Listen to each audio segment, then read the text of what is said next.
Pregnancy, in medical definition, is a state of carrying a developing embryo or fetus within the female body.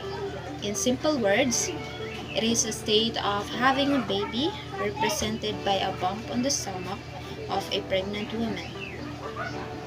According to Mia Liffer from her journal article entitled Pregnancy, is that pregnancy is a unique period since psychological changes and dramatic changes in physiology, appearance and body, and social status are all occurring simultaneously.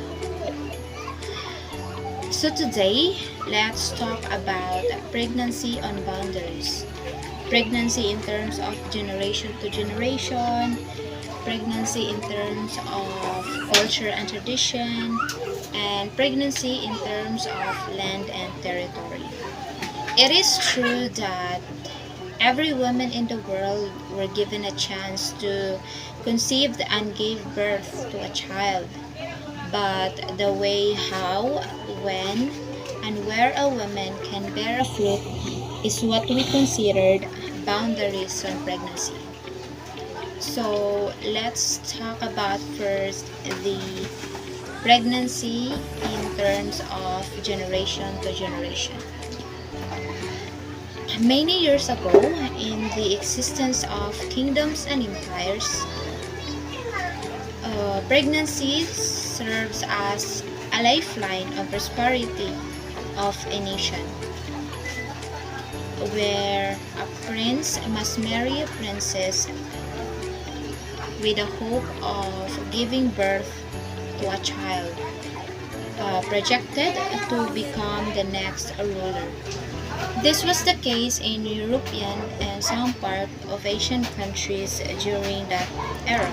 In India, Malay Peninsula, including the Philippines and other civilizations, pregnancy was the hope for a continuing power by giving birth to the next doctor or chieftain.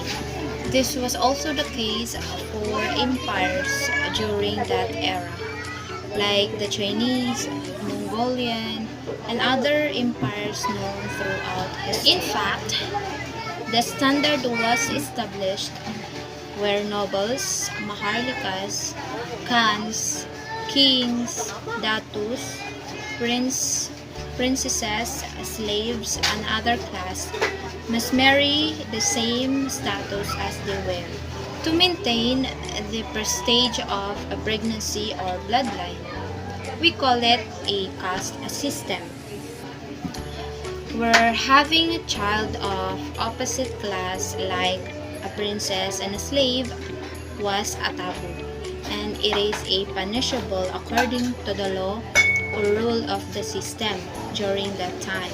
The best example of unvaluing the standard and prestige of pregnancy is best displayed on the Spartan warriors, where the women must give birth to a female child and getting rid of the female one by throwing it to the river, except for the selected few.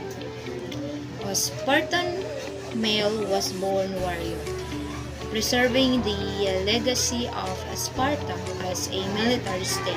Many years passed, the caste system that was established by our ancestors was changed, reshaped, and reformed. There was a time that one should marry and have a child to the same race.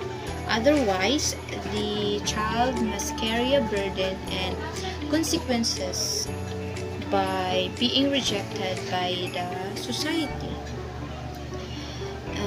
In present time, the caste system still exists in the minds of the individuals, especially to some parents wanting their children to marry a wealthy man or woman.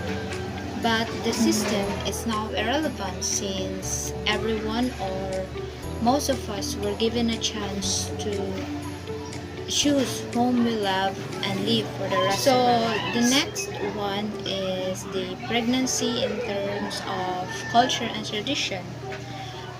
Culture and tradition varies across the world, some of which are the pros and cons, the should and shouldn't do, the foods, and a lot more. In the Philippines, the most common tradition is the term we usually call panga in Cebuano or paglilihi in Tagalog.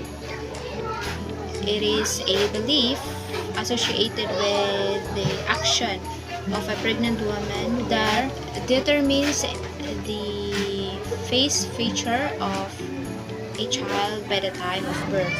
Like for example, if a pregnant woman would eat a white colored food, the child would probably have a whiter skin tone.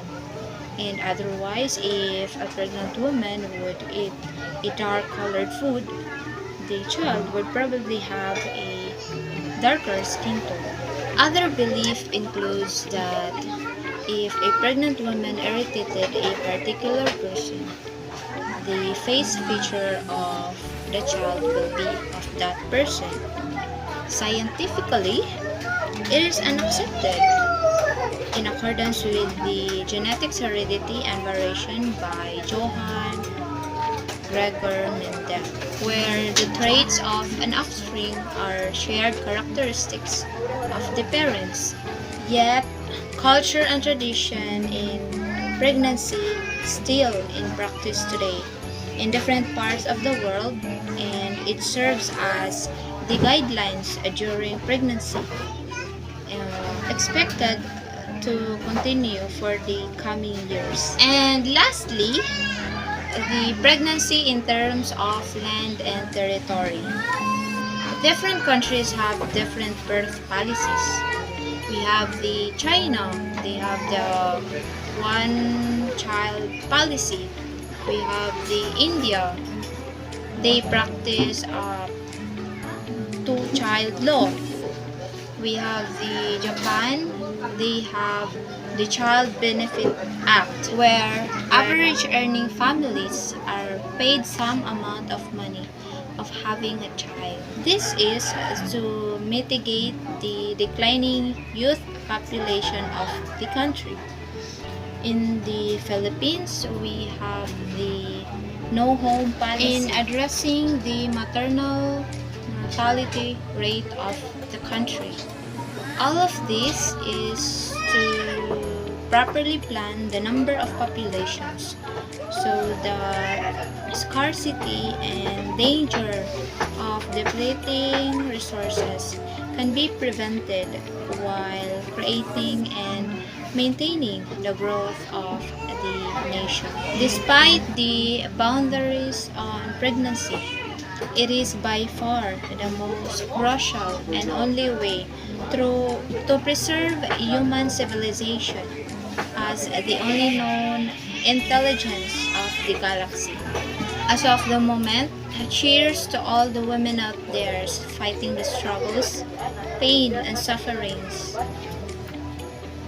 for conceiving a child just to provide the needs of the world of leaders, engineers, teachers, and other professionals.